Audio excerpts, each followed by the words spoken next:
Your opinion changed about the game, or you're understanding it more just of the game? I definitely understand it more, yeah, and just how deep this rivalry runs. I mean, back in high school, I'd watched the Roll Tide War Eagle documentary and thought it was really cool, and just how everyone was so crazy down here about this game. But yeah, just getting the a first just glance at really it and playing in it, and just knowing all these guys grew up just kind of hating one school or the other, so it's been a lot of fun to play in this game, and I know it means a lot to these people. So, what is the lead up like? Because I know the people outside of the teams think about this for 2 weeks and are excited for this kickoff 2 weeks in advance. What is it for you players when you reach this week? Does it kind of feel a little different around the locker room, around practice?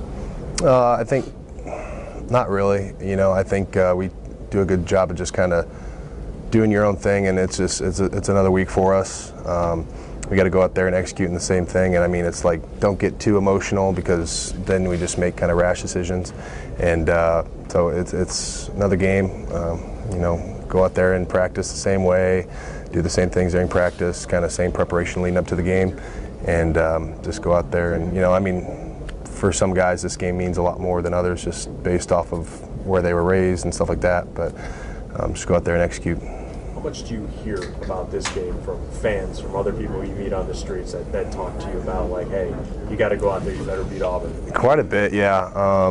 I remember when I first came here, I didn't really understand this rivalry, and I think it was Fan Day, my first season here, and everyone came up to me and it seemed like everyone was just saying, hey, you guys going to beat Auburn this year, beat Auburn, and I was like, all right, yeah, we'll get to that game when it comes, but let's focus on fall camp right now where we were at. But I kind of understood a little bit more then that was people's mindsets right away, so it's crazy. Couple more. Auburn's defensive line gets after the quarterback a lot. Their defensive tackles they're quick, they're talented. Right. With how you guys went up against something similar in Mississippi State, and they were able to get pressure, what kind of adjustments do you make when you're facing those guys? I guess they're not typical D tackles. They're not like 350. They're smaller. They're quicker. They can get around. Yeah, we're going to have to go out there and put together a great game plan, and just look at all their pressures and stuff and try to game plan against it, and just be all on the same page. I think that's the biggest thing, is just communication, as far as offensive line to tight ends to running backs, quarterbacks, knowing where we're going.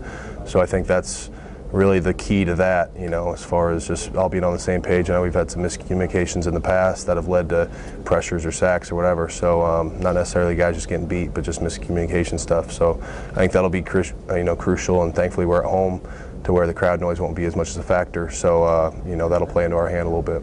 Russ, kind of going off of that, Auburn's defense, top 10 in the country, how does it help when you're practicing against your own top 10 defense? Right, yeah, I mean, just those guys give us a great look, and if we can block the guys in practice, come Saturdays, we can usually have pretty good success as well. So, but yeah, Auburn's defensive line, we've gone up against those guys plenty in the past. They're very talented, great players, so we're going to have a great week of preparation and go out there and just, like I said, all be on the same page and execute come Saturday. Thanks, Rob.